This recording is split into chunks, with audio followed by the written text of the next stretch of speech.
I never did not see giving in my family because my daddy was a very generous man, but not because somebody told him to, but because it was in his heart. And he just had that. His mother had that, my grandmother, Bertha Evans Craig. Actually, his mother came from Germany and with her mother together, and they cleaned houses, and they didn't have very much, but they loved giving. And when I knew his mother as my grandmother, every Christmas people would bring her dolls and that were undressed, and she would make all these clothes when they would take them to all the children that weren't going to have Christmas.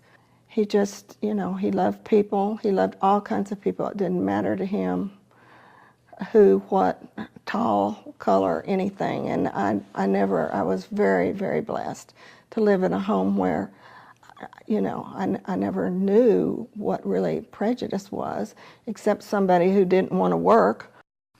Like Judy's father, my father was a giving person. He was a little more, I'd say, disciplined than Ray, but he was also not as generous as Ray.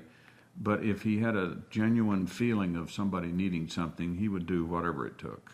They just knew that you take care of each other, and that's the way they did. And we just, some of our very best friends were people that took care of us and that we took care of them. It was always a two-way street. Even if we had people who helped us, there was a way that we were always giving back, and it wasn't always just money that we were paying somebody. It was ways of,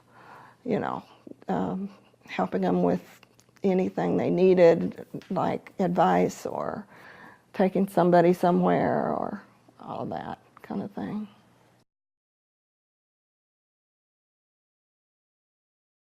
I remember many, many times Dad talking about growing up and when he was young, and he was one of 7 or 8. And I remember them talking about they didn't have much, so they all had to go to work, basically, as soon as they could get a job.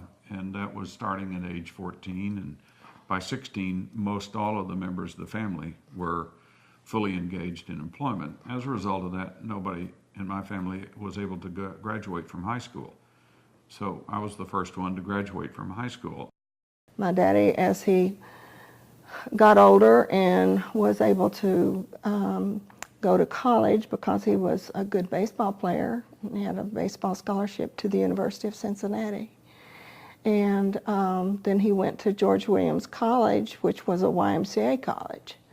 And he learned there because he wanted to work with the Young Men's Christian Organization. And that was his first main job was to be at the Industrial Y in Chattanooga, Tennessee. He always had a very big heart for the forgotten, I would say. He loved to help them. When he stopped working for the Y, it was because World War II was coming, and he wanted to be in the military so bad because he wanted to fight for his country. That was a big deal with him, but he was too old. They wouldn't take him. So he quit his job and worked for a company called Patton Foods, which made the rations to send to the troops. And he tried to figure out a way that he could feel a part of helping in the military situation, and that's what he did. Then he went to another part of that company, which was called the Chattanooga Medicine Company, that made some over-the-counter drugs at that time, and ended up being the vice president of personnel because he just took care of everybody. That was his idea of what you did. And so he was very fortunate he could make a living doing that. We didn't have as many people knocking on our door in the middle of the night or calling us, in part because we didn't have an automobile. So Dad really wasn't a very useful ally. Until I was 16 years old, we rode the bus. So getting somebody out of jail in the middle of the night was not something you could accomplish with a bus. But speaking about people in jail, so what reminded me of all that is because there were a lot of people from the maintenance people to the janitors to whatever that in the middle of the night he'd get a call, because he always would say, "You put me down if you need help." And they would call Daddy from the jail and say, "I'd really like to get out of here. Could you come and help me?" In the middle of the night, he'd get his clothes on, go down and pick them all up and take them back home, pay whatever he had to pay for their bail and all of that. So that was his thing. One of the good parts or bad parts about my daddy, I don't know, was that he wasn't really very discerning about the people that he should take care of many times. And it kind of got to be known that if you had a good story that you could tell him, he would take care of whatever it was. And if it was like, even on like Sunday mornings or Saturday mornings, somebody'd knock at the door and show up at the house, and there'd be some pitiful person standing there because, quote, their baby needed milk and they needed money, but they learned. And he had to figure out, which I'm not sure he ever did, figure out what was really a person that needed help and who he was really taking advantage of him. But he wouldn't ever, he just didn't want to turn anybody down in case it was the person that really needed it. And he felt that that's what, as he would call it, the person who put him in business is how he referred to God. And that's what he would say. He would say, "Well, I don't want to I have to do what the person who put me in business asked me to do." And so that's what he'd do. And it caused some grief with the family. He would be very, very, very generous in co-signing loans, which half the time people would not pay, and he'd be stuck with it. And it caused a lot of problems, and financial problems in our own family. Mm-hmm. And so, like I say, they say your strength is your weakness. And so that sort of was his deal. I saw my father's conservative, almost penny pinching style as one that was born out of living through the Depression, when they were just very difficult to make ends meet. Fortunately, they were good husbands of the land, and they had gardens, and so they could grow their vegetables. And even when I was a young boy, we raised chickens in the back of our house, and it was my job on Saturday to clean out the chicken coop. That is a job nobody should aspire to. But generosity was sort of the way he treated all of the folks that he came in contact with, mm-hmm. especially at the church. He was very involved in the church. He was an elder in the church, and his work was with what's no longer a mission, but it's called Lewis Mission. It was a very small church down on the riverbank in Chattanooga. Sunday morning was more the traditional, but he had a lot of young boys, and he taught Sunday school to the boys. And he was always giving them coins or gum or whatever he had. It was just sort of the way it was just in his nature to give what he had. As a result, we didn't have much, but what we had, we shared. It was sort of, that was the way it was. He could fill out income tax. He was pretty good with numbers, and he could fill out income tax returns. And so I can't tell you how many people would bring all of their stuff to our house in a shoebox, and Dad would fill out their income tax for them, not charge them anything, just complete the tax return, get it all organized, and so forth. And invariably somebody would bring us a cake or a pie or some canned tomatoes or things like that, in a couple of weeks. And I remember one particular lady, because he was able to get her a return. She just broke down and started crying because she thought she was going to have to write a check, and she didn't have any money. So it was just that close to the edge. And just a simple thing of being able to give some support to people. My mom, on the other hand, was generous too. She was just a special person.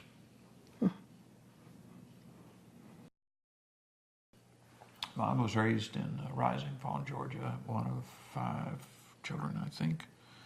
And like Dad, grew up on a farm, didn't have much, came into the world with a loving mother and father, but pretty much in a rural environment. So when she got through her teenage years into her 16 or 17.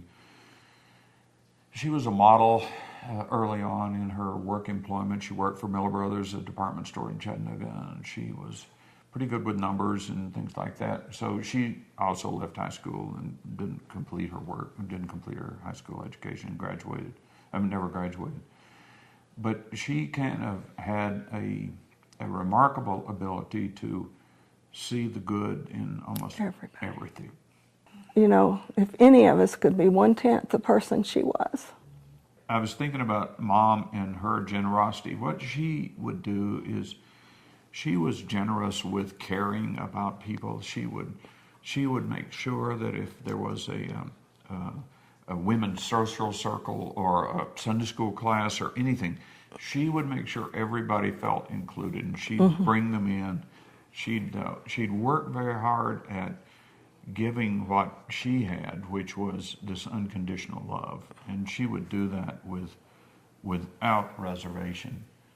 And I can remember her saying, "Well, we just have to look for the good in all of this." And I'm thinking, "Mom, there's no good in this." Especially if I'd done something bad, which I did a lot of as a youth, and I was suffering the appropriate punishment. She would give me that, "Well, you just have to look for the good in all this." And that's not what I needed to hear right now. I mean, as Mom was growing up, I got to know all of my cousins pretty well because we didn't have any brothers or sisters, or I didn't, and either the Judy. So we would spend a lot of time at my grandma's house, and that's how I came to know family and how generous family could be in taking care of each other. Because one of the things about that, it was almost like Mom and Dad both had come from good stock, and they just sort of found in each other a strong desire to give and not be covetous of others. I never heard them complain about Not having something. not having a car when everybody around us had a car, or not having a TV set, because we didn't have a TV set when I was growing up. We had a radio, which was wonderful, and that actually spawned me into my curiosity with electronics, because I could see in the back and see all those tubes lining up, something nobody in the future will know what I mean, a vacuum tube. But I never heard Dad or Mom ever complain about not having something. And Dad would ride with somebody. I remember he would leave early in the morning and get home early in the evening. So it was the life was very disciplined. It was very structured. We had close friends. Many of them were related to the church, but it wasn't an elaborate network of friends. We'd occasionally go to town and do something special, like go to the zoo or maybe go to a movie, but for the most part, it was life and tend the garden and go to school and play baseball, and Dad went to work. And Mom stayed home and kept the house. My mom's father, when I was 2 years old, moved in with us because he had diabetes and he was blind, and he had to live somewhere where people could take care of us. Now, we had a 4-room house, so we had 2 bedrooms, living room, and a kitchen eating area. So, 4 rooms plus a tiny bathroom. So Dad had to take over my room. So I had to move in and sleep in my parents' room in an old, it was kind of like a crib, but they lowered the floor. So I can remember thinking, this is kind of weird. But I loved my grandfather. He was a gentle, kind man.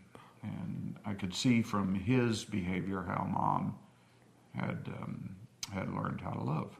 He just insisted that I learn the state capitals. And so I was so frustrated about wanting to go play, and he wanted to teach me. So I finally sat down, and all of a sudden there was something in that process that triggered a joy of learning for me, because I sort of wanted to know more, and so we started talking about geography, and we'd get out maps and we'd start looking at things like that. He couldn't see. He couldn't see, but he would tell me what to look for. And so apparently he had a pretty good memory. I never knew too much about him, but he's a pretty, Grandpa Wiggs, he was a very, very kind soul. My parents would spend a lot of time and energy packaging small gifts for a lot of friends that they knew and people in the church, and they just thoroughly enjoyed surprising somebody with a gift. there weren't much because we didn't have much, but it was the idea of thinking about what that person needed, spending time sort of imagining that, and then carefully wrapping it and having it available for them, and then taking it. So the giving of small gifts would occur not only at Christmas time, but other times during the year, just in a special way. My mother, who we called Grandma Evans, her name was Margaret. She was a piano teacher, and one of the times that I was remembering her giving so much in her own heart was that she had a piano student who was in a terrible car accident with her family, and her mother was killed, the piano student's mother. And at the time of the accident, Joyce was the girl's name, and she couldn't speak after that accident. She did not utter one word for weeks.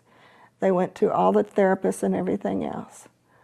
But Mother, as soon as Joyce was ready to come back and take piano lessons, Mother worked and worked with her, and through the music, her first words were uttered. And Mother was really, really close to Joyce and actually helped. She regained her speech. She actually went to Oberlin College and studied her piano. And I also remember that with the health problems Mother had, many days she did not feel like getting up or doing what she needed to do for the day. But if it was piano day and she had people coming for lessons, she would do everything she could to get herself in shape to teach those kids. And I was present many times in the house when that was going on, and she never missed a beat. She was just as good as she could possibly be, and very, very, very good at what she did, and very loving and caring for the children.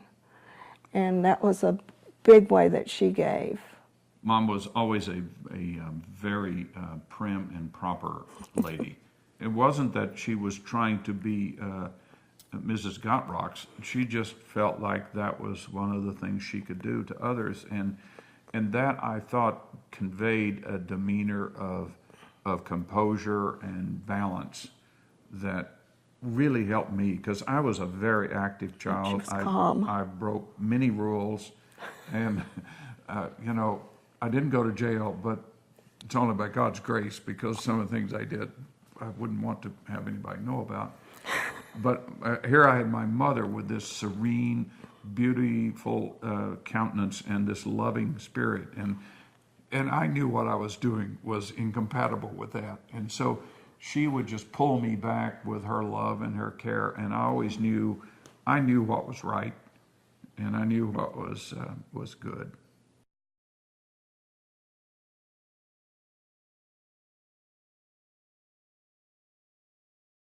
After Judy and I got married, I joined Eli Lilly Company, and that required us to move to Indianapolis. And it was a great move for me because it was a company that had a spirit and a soul that actually helped me shape my own character, and I could reflect some of the values that I gained from my parents.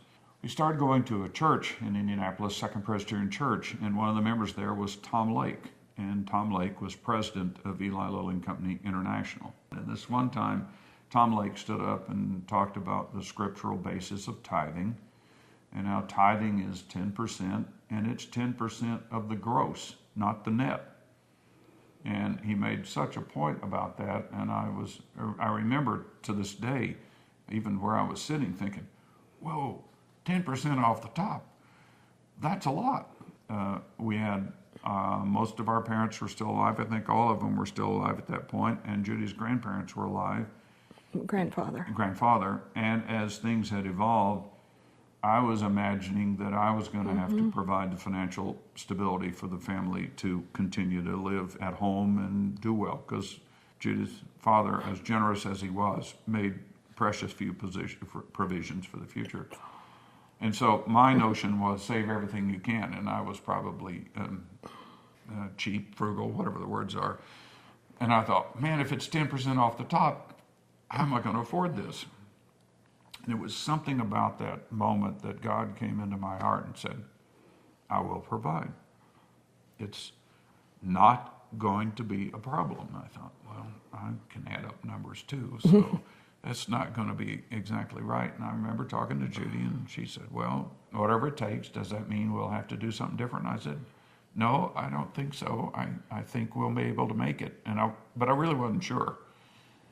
So we started tithing 10%, and we tithed without reservation. And it was almost as if that had been what God was waiting for me to do. Yep.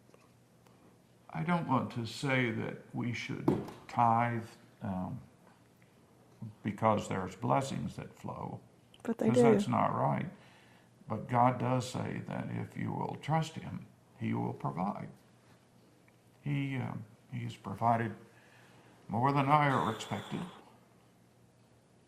And I think somewhere in that middle 40s, I started thinking about money as not something to own, but something to use. And to use, it meant you had to let it go. And that changed my whole life. I went from a situation where we had so little, where it was always so, it was your duty as a man to provide and make sure that you would never not be able to provide. And to think about sort of your duty now was to not only provide, but to think about it as a steward of what you had, and that more would keep coming. And I kept thinking, wow, I'm ill prepared for this. It's a big responsibility. I had not been schooled or skilled in how to give. And I remember one of the times that Judy and I had this debate about a budget. It was a very difficult time. And it was part of my desire to control and make sure we had enough and be not to be without resources. And I could see this was not the environment in which Judy had grown up, with a very tight budget. Oh, what's And a so, budget? Probably the smartest move I ever made in money was I said, all right, we're going to give away 10%. That's what the program is. That's what the Bible tells us to do. And I'm going to turn over the checkbook to you. So you live with a checkbook, and whatever we have, you can spend. So as I started thinking about God's blessings and the resources, and Lily was a really amazing situation because it enabled me to grow in dimensions that I could never have imagined.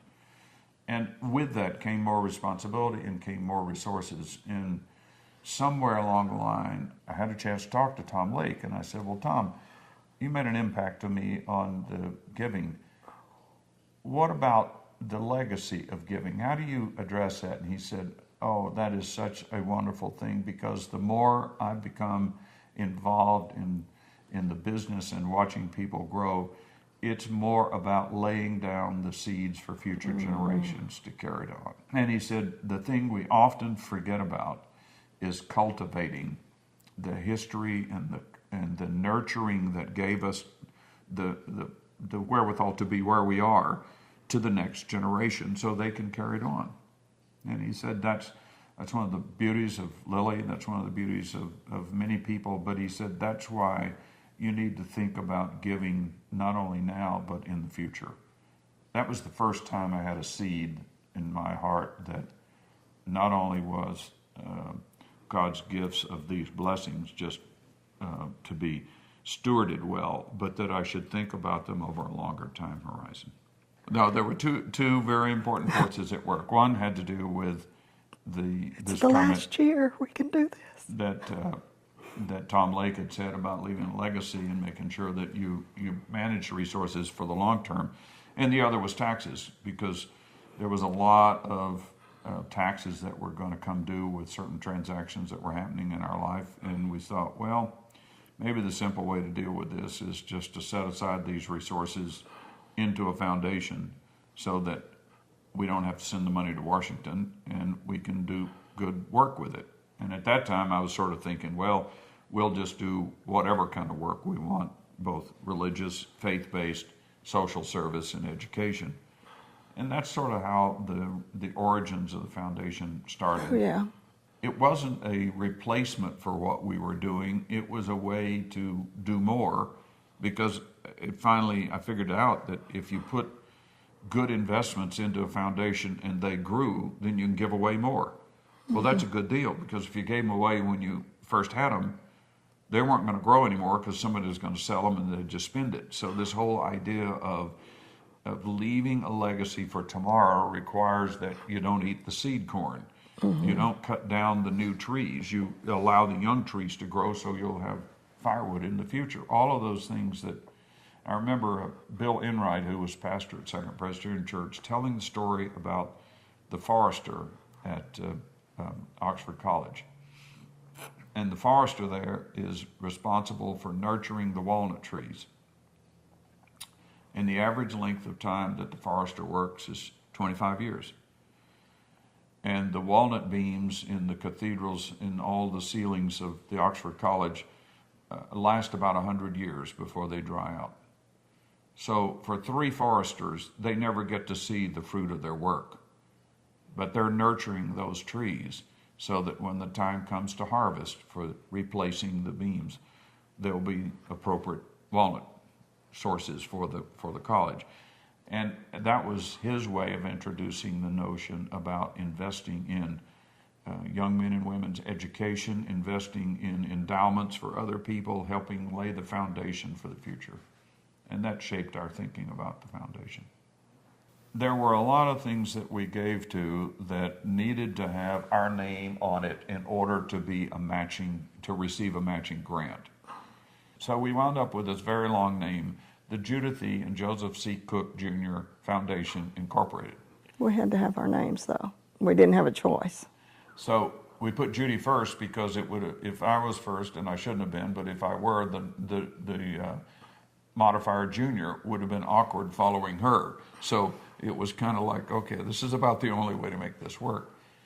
But pretty soon thereafter, we said we need an alternative name because there's going to be times where we'd rather give where people don't know. And so it was Jim Miller, I think. I asked Jim about what was a good Greek word for stewardship and charity. And he said, well, it's he thought Charis would be the right word. Now, some pronounce it Charis, but Charis was how he pronounced it. And I thought, okay, well, let's not spend a lot of money searching this word out. We'll go with the Charis Foundation. So that was how the foundation's alternative name came to be known. Initially, as I said, it was more or less an idea of how we were going to just channel our giving through the foundation. So we were, instead of giving directly, with the exception of the church, we pretty much tried to give everything through the foundation. I remember as we were growing through that, Judy had always had this sort of nagging feeling that if the foundation was set up to honor God, then we ought to be giving our money to serve Him. And it was at a dinner one night where Christy we were all there together, and there was a general feeling that we ought to be openly stating what our foundation's principles are, and it ought to be to the glory of God and in an overt support of Christianity. And that sort of changed everything. We shifted away from social services, a little bit of education for a while until we sort of feathered that out, and today it's totally focused on propagating the word, serving people in the Lord's name, just basically being able to be an instrument of Christ's love in the world as a reflection of the blessings that God has given us. It's our response to the call on stewardship, to take these resources, to grow them, and to allocate them in ways that give glory to God. I think that it's been a good thing for Christy and Joe to see a formal procedure for giving, and realizing that you have to be very thoughtful to whom you give to, and that you do some research, because finding authentic ministry type places is not the easiest thing, and there are too many places in the world where they may have the right words, but they're not necessarily doing what we would think is authentic work. Or perhaps the gifts that they receive are not being spent wisely as far as percentages that they give that really touch the people. Maybe they're doing too much with administration or too much trying to tout their name, not using every nickel they can possibly squeeze out of their resources for the purpose which they say they are. They may or may not be, but the point is you want your money to do everything it possibly can. You want the biggest bang for your buck. So it's very important that you know something about the place. You actually know something about the heart of the people who are working. Do they have good business practices? Do they use good auditors, or are they even audited at all? I mean, there's just a lot of business parts that I think the whole family has learned. I think even Dad Joe found out that, you know, there's just a lot of places that were doing some good work, but they could have been doing a whole lot better. You know, we never doubted that there are plenty of people with good hearts that want to do good things. That is not the question. The question is, how do you do that and be the most effective you can be? I think it's brought our family closer together. I think it's given us a purpose in our business life to make as much money as we can so we can give it away. And I believe in that process, I hope we are witnessing to our grandchildren, and our children's and their spouses are witnessing to their children, that there are things worth more than just the accumulation of things or consumptions of things. It probably would have occurred anyhow, but the fact that the foundation exists actually gives us a central idea around what is our raison d'etre, why are we here? I remember from my youth learning that what is the chief goal of man? Man's chief goal is to glorify God and to enjoy Him forever. And so giving glory to God takes place in a variety of ways, but one of the best ways we can always find is how do people allocate those things that are scarce to them? Right. Because that's where your heart is. Right. And I think it's a blessing that both our children married in the faith are raising their children in the faith, and that the foundation is centered around modeling and living out a life dedicated to the faith. That seems to be a centrality in our family core that transcends things we might differ about and opinions we might have about how to do this or do that. There's a central thing that we can all come back to, and I think without question count on each other to have the right land at the right place. I can't imagine a better thing for a parent to wish for. I would think that we've been blessed with resources to do things that matter to glorify God. It's like giving from the heart, not because you have to, but because God has put that in your heart, that's a way to live. And that we have been selected to be good stewards of those resources for multiple generations. So we didn't set up the foundation to expire and extinguish and to simply glorify individuals by naming buildings. We set up the foundation with an eye toward in perpetuity. Until Jesus comes and calls us home again, we want there to be some place for resources to be devoted to propagating the light, lighting the new torches, planting the new trees, taking care of the children, whatever it is. That has to be, and there have to be many that are called for that. We're not alone, but that's part of what I would want it to be seen as, is maintaining that in perpetuity, that commitment to glorifying God in all we do. If I could speak to 5 generations from now, it's a little hard to know whether the language and word set I'm going to use will even convey. Being a steward means, first of all, taking care of what you've been given. So I would encourage you not to spend it all, but to preserve some for the future, but then to be wise in what you're doing with it so that the income from it can be spent to help people who are in need, who have less resources than you do and that others do, but to honor Jesus Christ as the only true way to salvation. And by doing the helping, you're glorifying God, and that's the process that I think is what we've been called to do with this foundation. So in thinking about future generations, it'd be my hope that the central message of why this foundation was created and why God blessed us with these resources would not change. But the methods are going to change. There are going to be different groups to support. There are different needs that Christ is going to present to us. But the central core of serving God through this foundation and glorifying Jesus Christ as our Savior, I do hope that remains a absolute essential element of everything we do. Sounds great. Yeah.